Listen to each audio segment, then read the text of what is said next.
Today's episode, we're going to review the other latest GCW event, I Never Liked You, that features the debut of New Japan star Will Ospreay. We also got New Japan Pro Wrestling with New Japan Road with Day 4, where the IWGP Junior Heavyweight Tag Team titles are on the line. And of course, we got AEW Dark Elevation with 8 matches and a couple of news updates that I'm willing to share with everyone what's been going on in the world of pro wrestling. So, let's get ready with another episode of the Leader Wrestle Zone.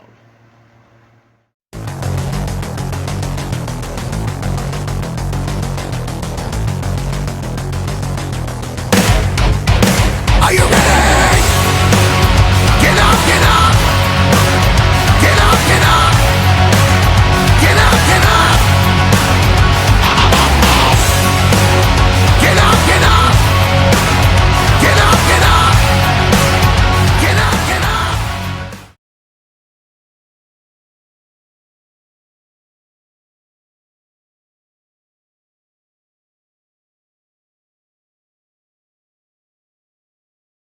Welcome everybody to the Leader Wrestle Zone, all things that is pro wrestling with AEW, NXT, New Japan Pro Wrestling, Impact Wrestling, the National Wrestling Alliance, various promotions, wrestlers, matches, and championships.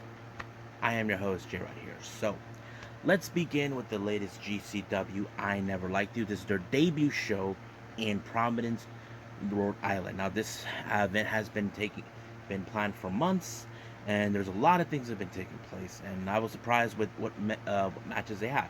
So let's go from the start to finish.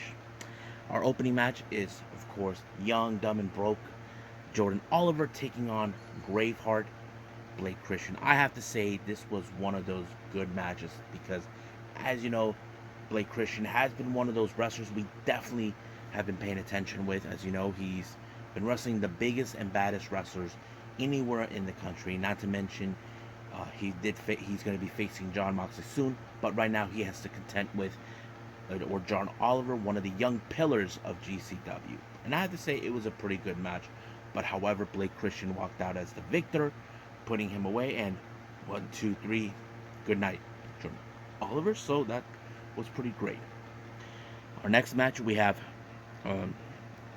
Ali Catch versus Lufisto. As you know, Lufisto's been one of those wrestlers that have been bringing back. Ali Catch has been one who's been also not only one half of the GCW World Tag Team Champions with Effie. We know she is one of the most toughest women we ever seen in the entire wrestling industry. She faces someone who also is one of the most toughest ones. And I have to say, Lufisto really brought out a big fight into her. But however, Ali Catch was able to pin her 1, 2, 3. Good night, Lufisto. So that's how it ends. Our next match, we have Jack Cartwheel taking on Kevin Blackwood. Now, this was a very interesting dynamic match. As you know, Jack Cartwheel, he's one of the most high flyers. Kevin Blackwood, he's one of those submission specialists that fits into this type like the Blackpool Combat Club, Daniel Garcia, Drew Gulak, that sort of thing. And I thought it was a very good dynamic. But I think the one thing that Kevin Blackwood really put out is to try to submit Jack Cartwheel, but also take out his legs. As you know, that gives them the power to do his high flying. And that was a very smart play. But of course, he did put him in that position, forcing him to tap out. So he picked up a good victory.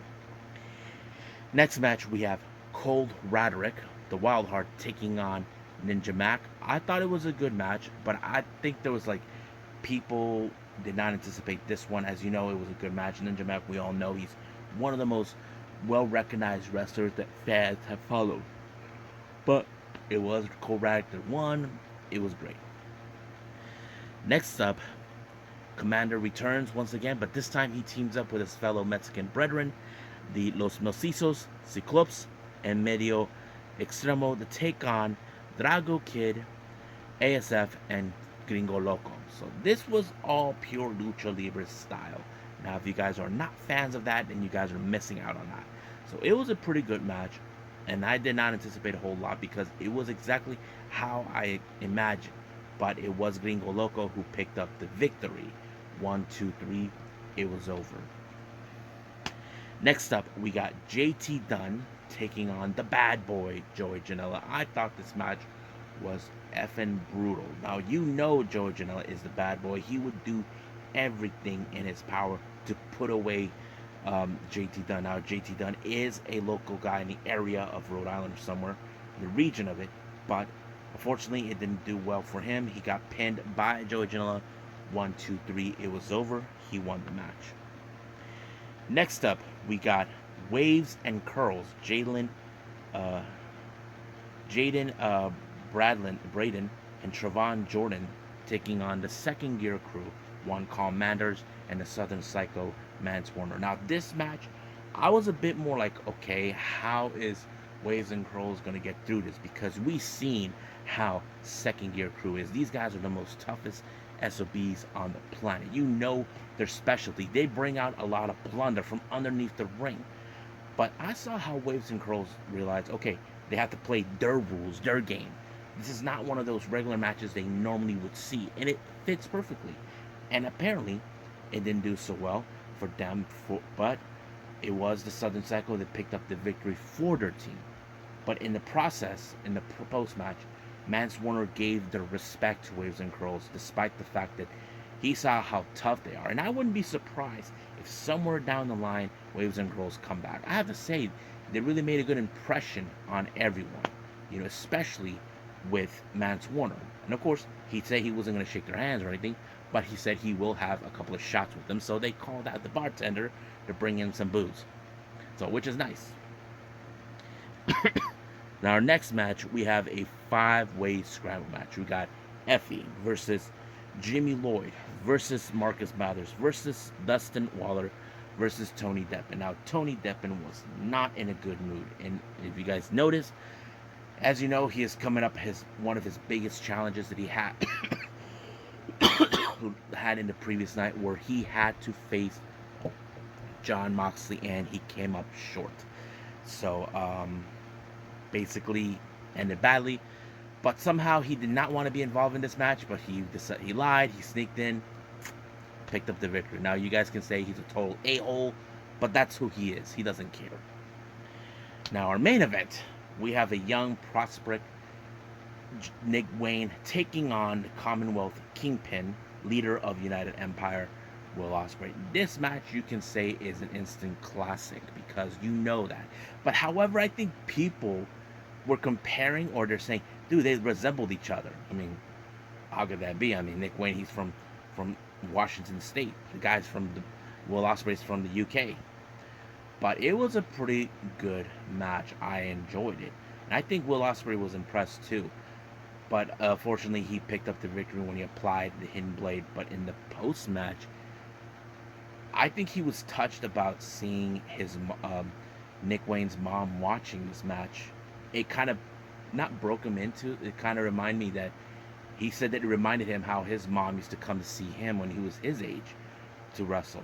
And I think it kind of brought him back to, you know, back when he was a kid, and it kind of felt thankful that, you know, at least he has a mom who supports him. And I think he realized he has a good support system. I think he was blessed by that.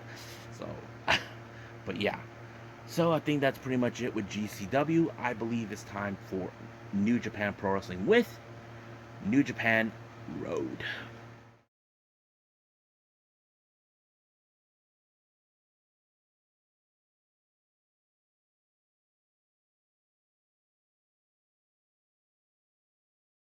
Okay, New Japan Pro Wrestling, New Japan Road. This one is day 4, and they have some interesting matches that we definitely got to talk about. Opening match, we have Kosei Fujita taking on Aaron Henare. Now, you know how this match ends. However, there was only a little difference. Now, we have seen in the past, when it comes to, of course, the with the Young Lions, they end up being in the Boston Crab. Well, not Henare. He put him in a full Nelson lock that kind of fits into the profile of he is. So basically, he uses that like he thinks he's all powerful, that sort of thing. Next match, we have Chaos, most likely Sho, Toriano, Yoshihashi, and Goto, taking on all 4 members of House of Torture. Now, you know how this match would go. Referee will get his hands full, not to mention we got what's his name? Dick Togo bringing the garage. We got Show with the freaking wrench, but it was Evil that finished off the match with, of course, the Everything is Evil on Yo, and boom, 1, 2, 3 is over. Now, as you know, Chaos are trying to find ways to get an opportunity of the Never Openweight Championships, well, 6-man tag team titles, but no avail so far. Next match, we got LIJ, consistent of Sanada, Shingo Takagi, and Tetsuya Naito, taking on Rohi Oiwa, Yuto Nakashima, and Kaguchika Okada. Now, this is a very interesting dynamic. Now, Kaguchika Okada, this is the first time I see him without anybody from the Chaos faction, but he teams up with the Young Lions. But of course, this one's going to be a cakewalk for LIJ, not to mention the history that everybody and LIJ have with Okada. But it was Shingo, as always, to finish the match with Made in Japan, and boom, it was over right from there. So basically, you know the power of him. Now, speaking of LIJ, the other members, the junior heavyweight competitors, we have Bushi and Hiromu Takahashi taking on Bullet Club's Geto and Taiji Shimori. Now, keep in mind, Hiromu Takahashi is this year's winner of the Best of the Super Juniors. He will take on Taiji Shimori. Now, keep in mind, this will be Taiji Ishimori's first title defense in his reign of becoming the IWGP Junior Heavyweight Champion. However, it was Hiromu who put Geto in a triangle lancer, forcing him to tap out, sending a clear message to Taiji Shimori. So that is something we definitely got to pay attention to. Now, our next two matches are very interesting. Now, if you guys have been following AEW recently, you know there's a new title called the AEW All Atlantic Championship. Now, this is mostly of international. We already have two competitors that made it through. They will be in a fatal 4-way match at the Forbidden Door. We already have Pac, who defeated Buddy Matthews. We already have Miro, who defeated, what's his name? Ethan Page. And then this coming Wednesday, we have, of course, Penta Oscuro taking on Malachi Black. But, however, these next two matches will determine who will be, in fact, going to, who will be the one person that will fill in the gap, as you know. We have, of course, Clark Connors taking on Tomoaki Honma. Now, these two guys have come across each other 2 days prior. It didn't go so well. It was, of course, Clark Connors that picked up the victory. And, of course, but this time this is different because last time it was a tag match, but this time it's singles competition. But it was, of course, Clark Connors that walked out as the victor with the trophy, and it kind of ended in there. However, we have Yoshinobu Kanemaru taking on Tomohiro Ishii. Now, you know, last time Kanemaru tried to take out Ishii because they want an opportunity, but of course, Ishii, who has proven that he is the toughest SOB on the planet, he put him in the brainbuster, and boom, it was over. 1, 2, 3, he is done. Now, our main event is for the IWGP Junior Heavyweight Tag Team titles between the United Empire, Francesco Akira, and TJP versus 6 or 9, Master Wato and Ryusuke Taguchi. Now, as you know, not too long ago, Akira and TJP were able to defeat 6 or 9 in a non-title match, giving them the opportunity for a shot. Now, for months that have been going on. Now, keep in mind, Will Ospreay brought Francesco Akira into the fold to clean up the mess that he believes that was messed up in his absence. He believes that Akira and TJP are the saviors of the junior heavyweight competition. But however, they don't got the other title that they need. That's the one they should have been focused more. But they want to focus on this because there are only 2 competitors involved in the junior heavyweight competition. But it was a pretty good calculated match in this way. They were trying to isolate Taguchi from Wato, or Wato to Taguchi.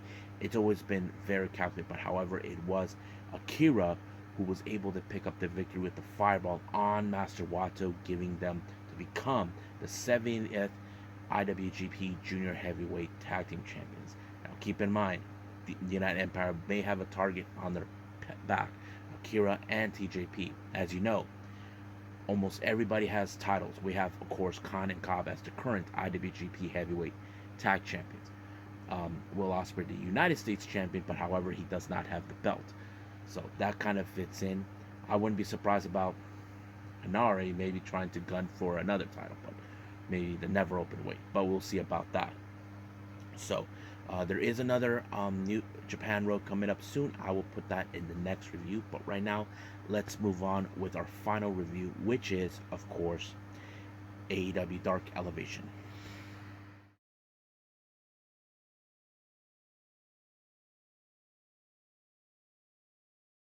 Okay, AEW Dark Elevation. This was a very interesting match as we had. Our first match, we have Serena Deeb and Mercedes Martinez once again team up. Now, keep in mind, these women have already teamed up before, but you can tell by the last time they had that look in their eyes, like, I don't know if they want to tear each other apart, however you want to picture it.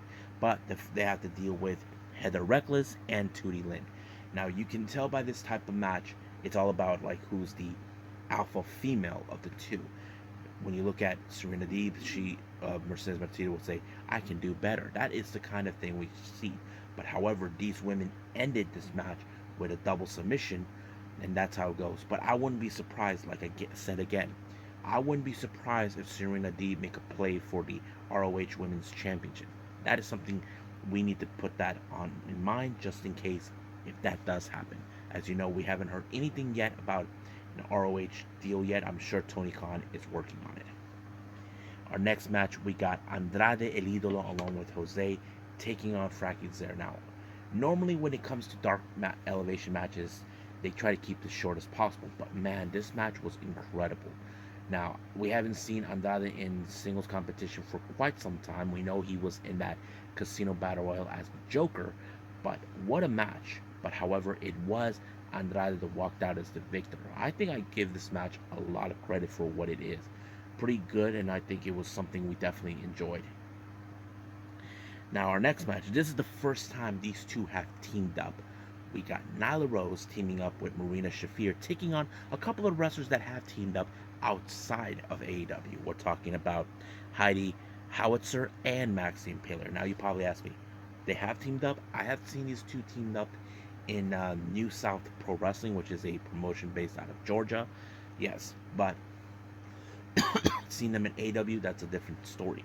But however, the obvious question is, much like Mercedes and Serena Deeb, we question, can these two get along? Well, I have to say, it did pretty good. When, of course, Marina Shafir had Heidi in a submission, Nyla Rose speared Maxine Paler to keep her away from Marina Shafir. And I think Marina likes what she saw. It's more like, you watch my back, I watch yours. And that kind of shows us that maybe Marina Shafir does have a place to have someone by her side. Even though if you have a person like Marina Shafir who calls herself the problem, that would explain it. Now, speaking of tag team partners, we have Swerve in Our Glory. Swerve Strickland and Keith Lee. Now, keep in mind, Keith Lee hasn't been on the same page with Swerve after what happened at the Casino Battle Royal. Swerve eliminated him. Swerve tried to reason with him, telling him this and that. But of course, Swerve is the kind of person that would, put himself in a position where, like, you did this to me, why should I listen to you? And I think that kind of tells us. But however, they have to deal with Davey Vega and Matt Fitchett. You can tell that there is no communication between them. Basically, it's more like, okay, Swerve is trying to make peace with him, but Keith Lee is not. But Keith Lee was the one who was able to win the match, but did not stick around to celebrate. We could see a possible feud down the line, but we will see what happens next. Our next match, we have Tony Nese along with Mark Sterling to take on Warhorse. I have to say Warhorse is one of my favorite wrestlers to watch, but Tony Nese is a much better athlete. As you know, he defeated him with a running knee, and that kind of finished him off once and for all. Now, our next match, we have Ruby Soho taking on Miranda Gordy. If you guys know who she is the daughter of one of Gordy something from the Fabulous Freebirds. However, this type of match, it was started out where Miranda tried to take everything in advantage to make sure she gets a win, but however, she could not escape Destination Unknown by Ruby Soho, giving her the victory. Now, our next match, we have QT Marshall along with the Factory taking on Matt Sydal. Now, keep in mind, Matt Sydal has a problem. We have Anthony Ogogo, Nick Camarado, and Aaron Soul. They will do whatever it takes to help QT to pick up a victory. However, QT tried everything in his power to do the same thing, but it did not work until we thought that the way this match was going to end is with Matt Sydal picking up the victory with the Meteora. It did not work in that fashion. However, he did had pin QT Marshall, giving him the victory, and it was a great victory in that sense. And I think QT kind of miscalculated what he thought was going to happen. So I have to say it was a pretty good match, and even though this was the hometown of Matt Sydal. But right now, let's move on to the next, and our final thing we're going to do is news updates.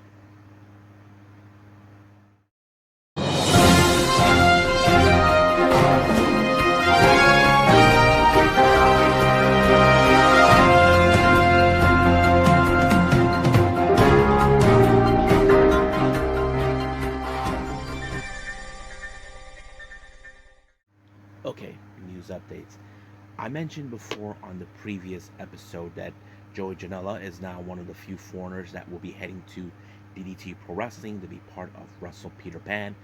Yet there was no mention of an opponent that he was going to be booked to face against.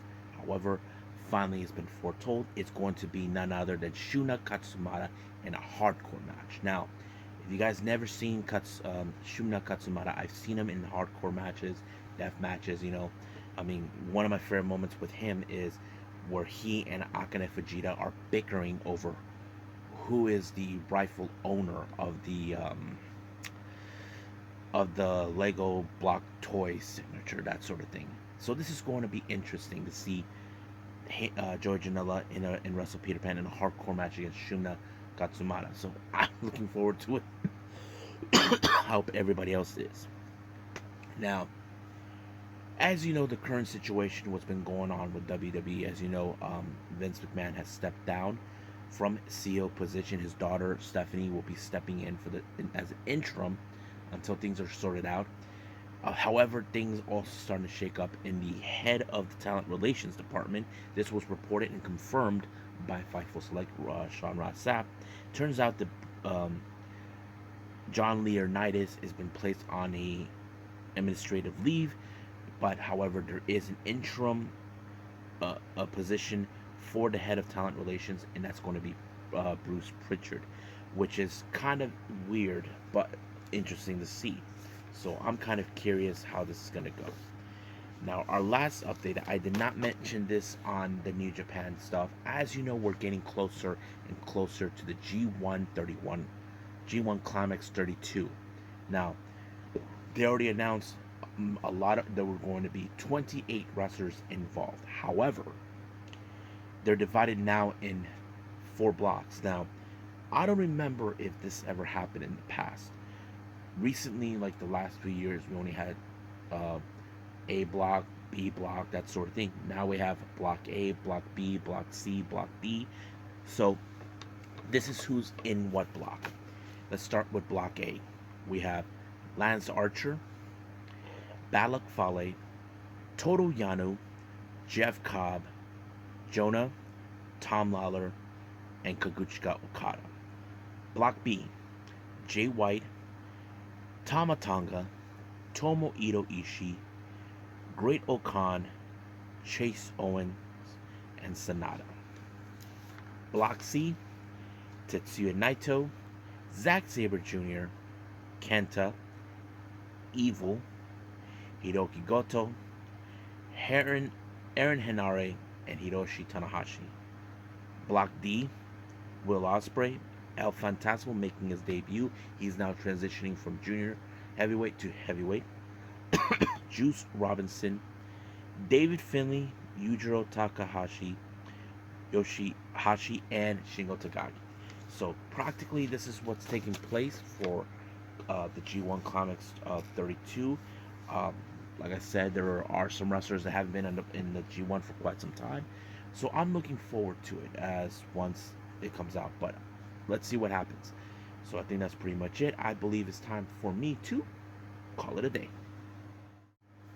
Okay, so coming up for our next episode, we do continue more with New Japan Road with Day 5. Don't know what matches are in. I'm pretty sure I remember somewhere down that the IWGP Junior Heavyweight title will be on the line. But however, we do have the latest Glitch show, G Pro Wrestling version 28, which is going to be interesting. I'm not sure if this is the one with... No, that's not it. Scratch that. That's until July 1st. But yes, so practically this is what's happening for next episode. And then there's the Tuesday wrestling ones, which is of course featuring NWA, AEW Dark, and NXT 2.0. And I think we're gonna have a much bigger thing with Wednesday coming up as well, because there's a lot of wrestling I need to catch up in, and of course I'm excited for certain wrestling events taking place soon. So I think that's for me to shut up. So for now, I'll see you guys in the next DWZ time. Same DWZ channel. I must bid all of you adieu. So, goodbye. Mwah. And have a nice day. Bang.